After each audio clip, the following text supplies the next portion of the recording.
دردانه دردانه دردانه افغانی دردانه دردانه دردانه افغانی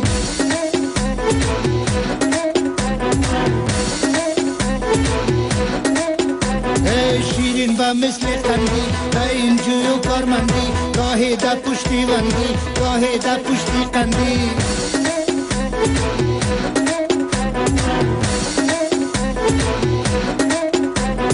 شیرین و مثل خندی و این جوی و کارمندی گاهی در پشتی وندی گاهی در پشتی قندی واوا از مذاقی تو از لاف و پتاقی تو که خریدار داره واوا حرف ناقی تو واوا از مذاقی تو از لاف و پتاقی تو که خریدار داره واوا حرف ناقی تو بوجی دلار شدی صاحب موتر شدی کلی نری نکردی راسندی بر شدی از ریگو جغل زدی سر مردم چل زدی فخری را وقت خور ریشی او را پل زدی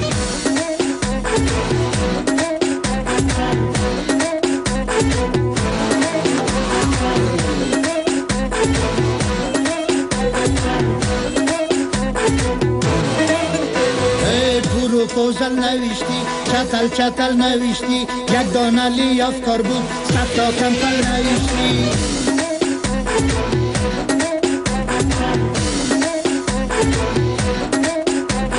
یک داده مردم دادی باقی را بازار بردی جایی که اصل کار بود یک روزا آجا بردی واوا از مذاقی تو از لاف و پتاقی تو که خریدار داره واوا حرف ناقی تو واوا از مذاقی تو از لاف و پتاقی تو که خریدار داره واوا حرف ناقی تو ای ملت بیچاره نوروزتان مبارک خوش نماندین گرچی بود این جوها قطاره خدا کنه سال نو بیاوره حال نو آگاه شوین او مردم نفتین به یک جال نو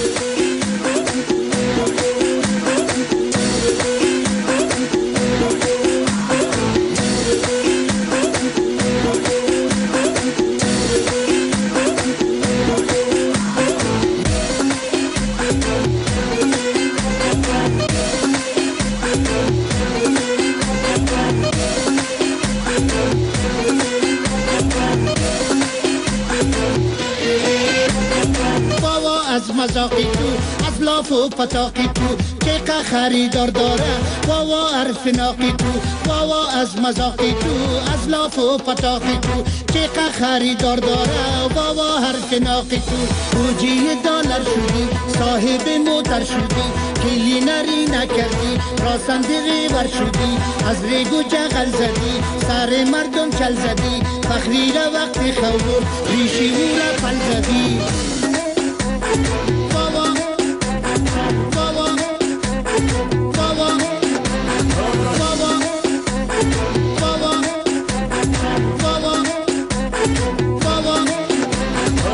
دردانه دردانه دردانه افغانی دردانه دردانه دردانه افغانی دردانه دردانه دردانه افغانی دردانه دردانه دردانه افغانی بابا